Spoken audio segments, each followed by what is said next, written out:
Is everyone ready? Is everything recording? Everything's good? Okay, guys, kicking off with the first and most obvious question. Save Shadowhunters is a global phenomenon officially. How do you all feel to have that level of international support for this series and its hopeful future? It's incredible. It is incredible. It's living the dream. Yeah. Yeah. Go ahead. I never knew there was so many people that coming into it. I knew it was huge, right? But to see such support from the fan base is like so honoring. You know, I feel so humbled. And I mean, there was like 18 to 20 million tweets. Yeah. No, I So- think it was a lot. It's like more. 22 million tweets or That's something. insane. I think that they always like surprise us more. Like we Mhm. think that they're amazing and great, and then they do just so much more. And it just shows how like much they care about the stories and they care about the characters and. Yeah. And blessed, to be a working actor and to have that kind of Yeah. support It really- behind us. It really is. Yeah. Because not everyone is so lucky. We're No, very and fortunate. yeah. We were fortunate just from the get-go Yeah. just Yeah. to get a show that already had a fan base to begin with, which almost never happens. And, they allowed it to be carried so far.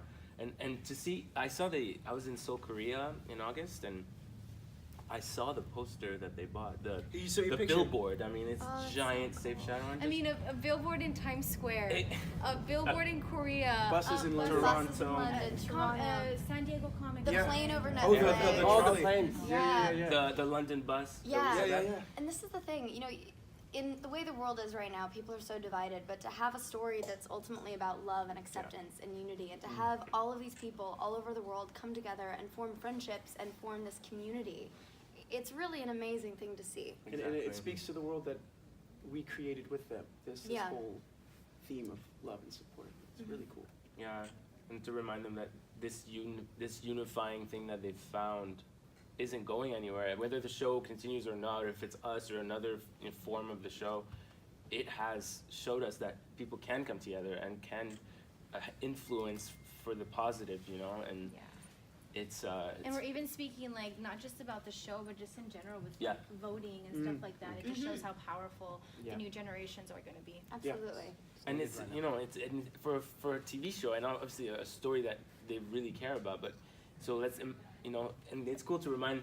Yeah. If we can do this for a show, think of what we can And do for other things. Speaking of voting, I think one of the things you learn as you mature and grow into, one day I'll grow up and become an adult, and when that happens, you kind of learn to own your voice. You find it, you discover it, and the fact that through our show, this fandom, this group, a lot of these younger fans and fans in general have found their voices and are starting to understand that they have a power in that, a power for both positive or negative, but there is a tremendous power in that. I think that's a very good lesson to learn. And doing it so respectfully. Yes. Not Yeah. being aggressive about it. Right. Aggressive in a good way. And I think we should always learn that whatever we're going to fight for, let's do it responsibly and respectively. Well, they're using their passion for a positive force, and that's ultimately what it is. It's about choosing the kind of world that we want to live in, and that's what they're doing. Hi. A question for Jade, but to open it generally to the floor. You have a passion project, hypothetically, with infinite time, infinite money, and nobody to tell you no. What, huge, impossible, ridiculous thing would you make or star in? Cool. I kind of already feel that way, to be honest. I feel like we have access to this infinity, and the more we connect to it, the more possibility happens. I mean, all the people that we see thriving and creating empires and all that, they've had that mentality, which allowed them to continuously get more and more. I mean, there's so much I want to do. I want to continue this connection with the fans, and I want to make music, and I want to create films, and so Alberto as well, and all of us, we have so many ideas, and it's kind of like right now there's endless possibility for us, so it's really exciting, and kind of like dabbling in everything right now. So You said you're a musician. yeah, Yes, he is. Awesome. and working on some music right now. I've heard some. I've It's heard it. fantastic. It's It's amazing. fantastic. I'm super When he finally super drops excited. it's gonna be lit. I'm very stoked. But and it's cool because we do these conferences and these conventions all over the world, and I'm thinking about how to kind of morph it into a more interactive way where it's not just, hey, come meet us and take pictures with us, but come be involved, because so many of them are incredible artists, and I want to create some sort of art conventions where we Community or come something. together to create a communal like project, whether it's, I don't know, a giant mural or something, but I want it to be interactive. Where it's all about the art, not the Yes, the where it's, budget. where it's Right. not just like, hey, I'm on a stage and look at me. It's more like, hey, I want to create with you, and what can we do together, and what can we impact? What are we and- saying? Kind of. Yeah, Yeah. and can we raise money or something to create an impact with art, through art, Which because back of to art. the Save Shadowhunters campaign, they've done that. The Mhm. Trevor Project, how much did they raise? Over 20,000. 30,000. Yeah. $30,000 to, and then I'm sorry, I am tremendously proud to say that I was part of a show that the fandom felt the need, felt all this, to do these incredible things. I mean, it speaks to all of you. It speaks to our writers. It speaks to them. It's just it's overwhelmingly beautiful. Yeah, well, we've seen it too with the fandom. It's always been one of supporting each other as well as supporting the show. We've all seen so many artists and so many writers and these people that have their own passion projects that have, through the show, gained their own kind of recognition and their own spotlight, in a sense. I've done a couple of things already that I'm super proud about. Not just Shadowhunters, but Monkey. I've been, as a kid, I've been wanting to do a lot of like Jackie Chan kind of comedy stunt scenes, and I've fulfilled that with Monkey. And he's And great then in you it. killed it. Oh, thank you. Yeah, thank you so much. I paid him to say that. It's gonna be twice as much now because there's more people. But I can't afford it. I can't keep paying you, man. But with Shadowhunters, it's like to be a part of a family is really important. And as soon as it's really great. As soon as I stepped foot onto set, my first day was the read-through. remember that. And Alberto came up to me straight away and was like, "Oh, dude, we're playing best friends in the show. Let's be best friends in real life." I was like, "Are you kidding me? I remember like, what are you doing right now? And I'm a very spontaneous, planned person. Like, what are you doing right now? Let's go. And Chad was like, I might have to do a thing. I was like, it's cool. Let's hang out. And then I think we went and got food. Yeah. And then just hung out like the rest of the night. Best day of my Yeah. life." Yeah. So like I said, passion project, that was definitely one of them. And to be a part of the family, it's all a part of it. And yeah, it's so exciting. I'm so excited to see where everybody goes in the Yeah. future, because it's Yes. really just the Yeah. beginning, and already it's incredible. So I love these guys like forever. So it's gonna be incredible to see it grow and grow and grow and be like, oh my god, we did that show together back in the day, and now you're a mega superstar. You have 2 Oscars. You're already a mega superstar. That's true, yeah. Do you guys have any future projects that you want to speak about? Anything you can share? Kat, do you? I mean, Kat, Oh, we know yeah, you're in yes, Arrow. yes, please. Well, I've just started working on Arrow now, which has been a real gift. It's sort of eerie because that set is also coming off a show where it's been such a family, going on to a show where they are such a family, but they're all strangers at this point. You know, getting to know everyone. They've been so welcoming and so wonderful, but it's everything that I learned during Shadowhunters and everything that family brought me, I'm taking with me on this job, and I'm eternally grateful to everyone that was involved in Shadowhunters for that. I've a video game I'm part of. Did motion capture for, it's called Starlink Battle for Atlas. It's out on all platforms. Came out last week, and for the Nintendo Switch, Star Fox was added to the story, and as a kid I grew up with that, and I'm so excited. I got to shoot scenes with Star Fox and Falco and everybody, and it's just like kind of surreal, and I'm so excited to do more of these conventions for that game because I'm sure it'll turn around. But it is just like.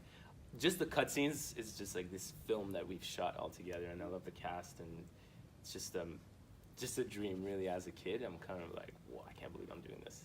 But yeah, so that's an exciting thing to talk about. Anybody else that hasn't told me anything that you want to tell me about?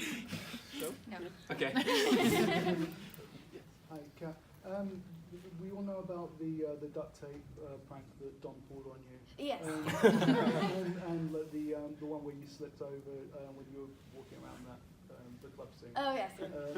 Are there any any stories like that you want to share that would take with you moving forward? Oh, there's so many. Oh goodness. How do I pick one? I honestly, there's so many instances where I slipped and tripped or was pranked or Run into a pole. Fell Fell over a half pole. Oh, no, that was I'm just That was spitballing. another situation. One of my, it also happened, why did so many happen during the second episode of the show? We were out in the rain shooting under this bridge, and I was in the same shoes that I slept in the club in. yes. Do you remember this? Maybe it was those shoes. It was those shoes. I never wore those shoes again. Yeah.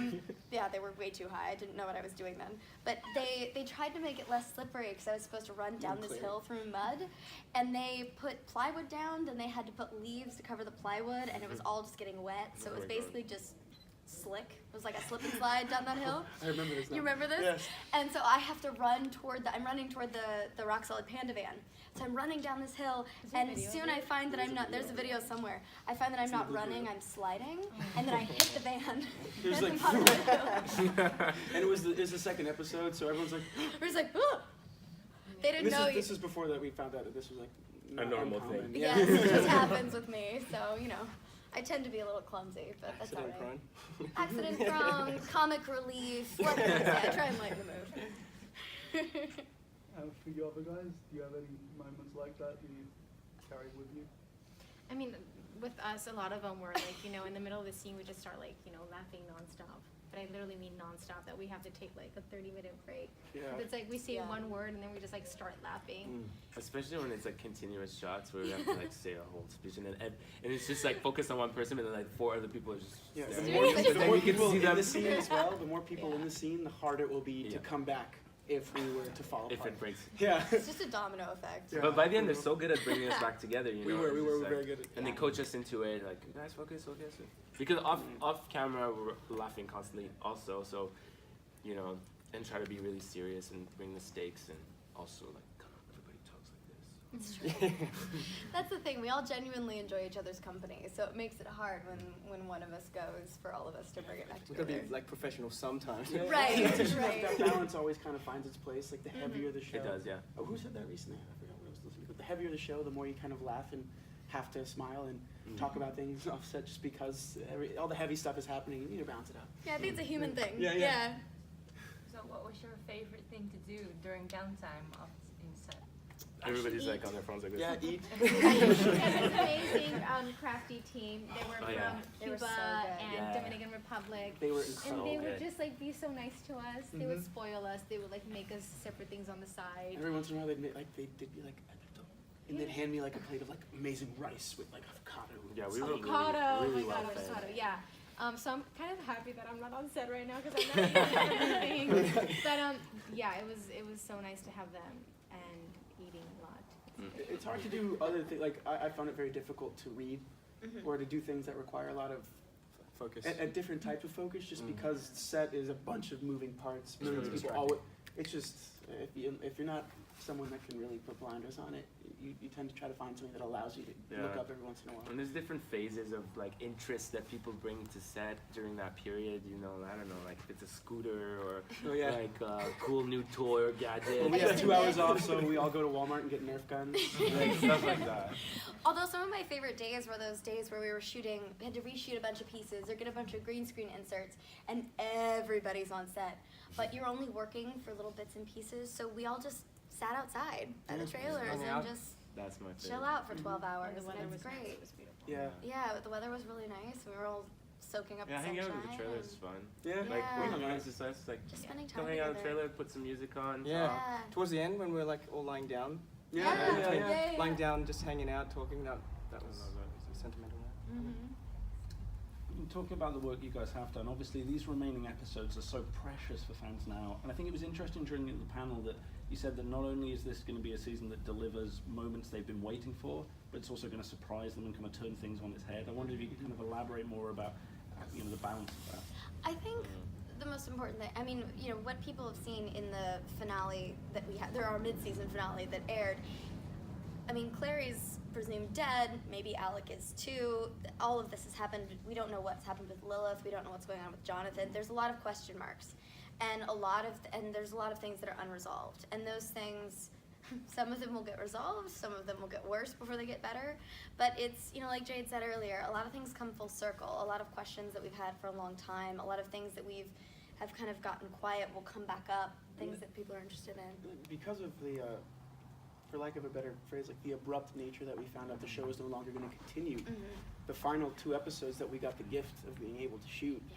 were described by our writers as like a love letter to the fans. Yes, To be like, yeah, we're yeah. listening, we do care about this world, and we're really happy that we got to put it up for the last 2 or 3 years. So yeah, we're gonna Yeah. You don't really give get you a that. bunch of little Easter eggs. You don't We're really gonna- get that very often, do you? No, we With don't. a- That was such a It's gift. true, When they yeah. cancel a show, it's just I mean, like, that's it. Freeform couldn't have done it any other way. You know, they had to give the fans that. If Yeah, not, absolutely. It would have been like, you know, I don't think it would have been right. So I think, you know, the reason why we did the final 2 episodes is for the fans. Yeah, because yeah.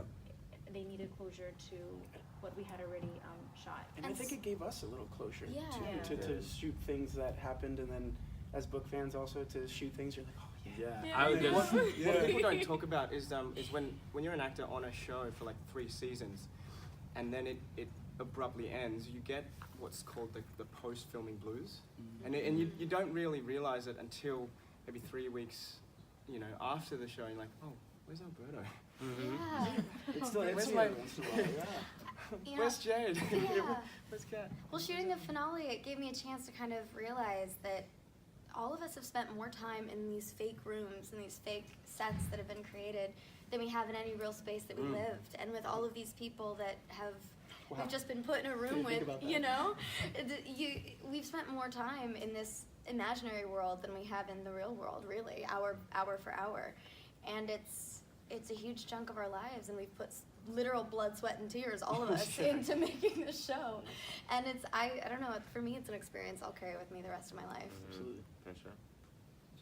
You guys spoke at the panel. We gotta end now, sorry. We'll just take this Oh, out. can we Yeah, go last to question. Last question, is that okay? Yeah, it's lovely.